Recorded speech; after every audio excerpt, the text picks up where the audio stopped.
Special shout out to Safe Point Games for allowing me to use some of their photos for this video.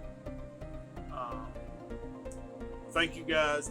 Be sure to go check them out if you're ever in the Charlotte area. Awesome store. The employee I met there was great. I don't remember his name. I was kind of in a hurry, but I will definitely be going back, and you should too. On to the video.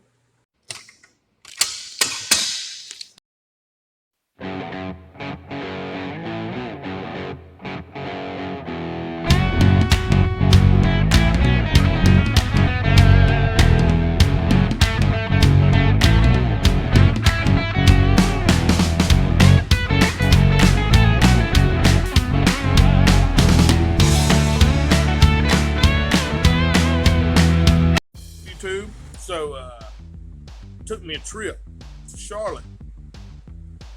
Hit up a brewery, hit up the Goodwill outlet so I could buy some things per pound. And while we were there, I decided, well, I'm going to Google a game store. I ain't been to a retro game store since Southeast Game Exchange. When I went to that, of course, I stopped by the Video Game Cavern and looked it over. And, of course, most of their games were in the Southeast Game Exchange. So I decided I'm going to go check out a game store I've never been to. So I went to Save Point Games. And that's what made me want to make this video. What makes a video game store, a retro video game store, great? What makes it great?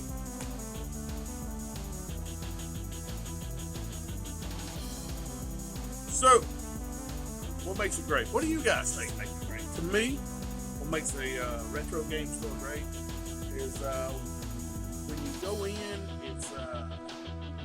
it feels like you're going into somebody's game. Like it feels like there's so much love put into the store that it's not cookie cutter. It's not thrown together to get you to buy as much as you can. It's put out there to display what they have. And when you go in and there's arcade machines at the front door, when I walked in the front doors, this was in a strip mall. I'm not sure exactly where. Once again, I Googled it and I went. But when you walk in the doors, there's arcades beside you. And granted, not sure. I didn't look how much they would cost to play. But the sounds of arcades when you walk into a game room or a game store, that just sets the mood for what you're in for. You're in for the experience of games.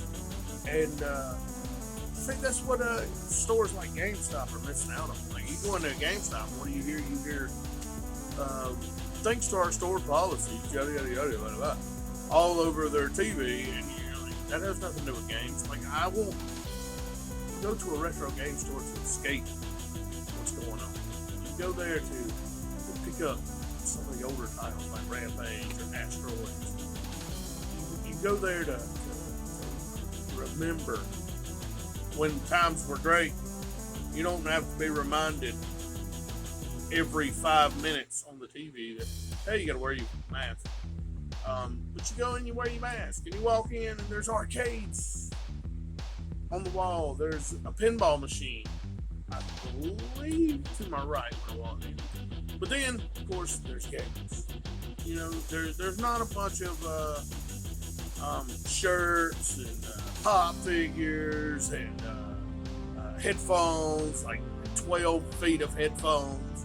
You don't get that. You go in and you get what you came for. You get games. Now, do they have pop figures? Yes. Do they have action figures? Yes. I'm fairly certain they have headphones. Headphones go well with video games. But you're there for video games. So when I walked in, I see games.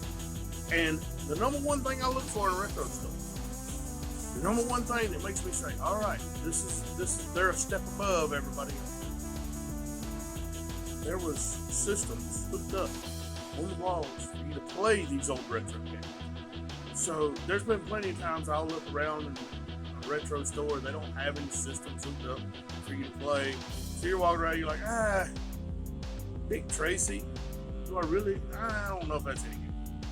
Well, this place had games playing, the old games, the regular Nintendos, the Super Nintendo games are playing.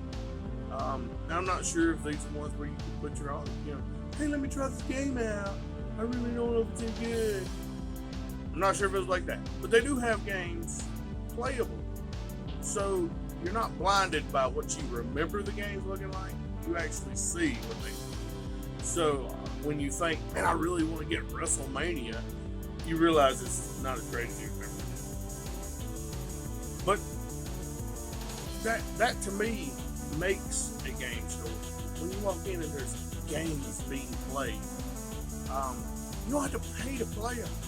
You go in, you try them out. If you like the game you're playing, then you look for it. And granted, they probably don't have every game ever, obviously. Their selection may even be slim, but that doesn't matter. The selection of games in my game room sometimes used to be slim. Not slim anymore. But it doesn't matter. It's the atmosphere in the room.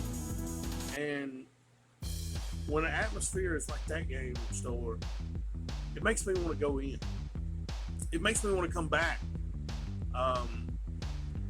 Now, am I going to spend $2,000 or $3,000 in there? If I run across a Ferrari, maybe.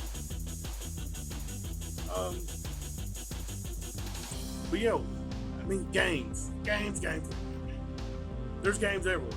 There's Super Nintendo. There's GameCube. There's Sega Saturn. There's Dreamcast. You name it, they have it. But they also have things that you're not going to find in every store. And I think that helps. I think that makes it an experience. And if you don't have an experience when you go to a retro store, you're probably not going to go back. So yeah, let me know in the comments, what do you think makes a great retro game store? For me, Save Point Games, you're knocking it out of the park. I'm probably going to make some more trips up that direction. Is it my favorite game store of all time? No. Just because Player Choice and Myrtle Beach, y'all got it nailed. The Quarter Arcade, the arcades in there. But you're talking about Player's Choice being 3 times the size of this one. But let me know in the comments what you guys think. What makes a retro game store to you? What makes it the best? But yeah, let me know in the comments. See you guys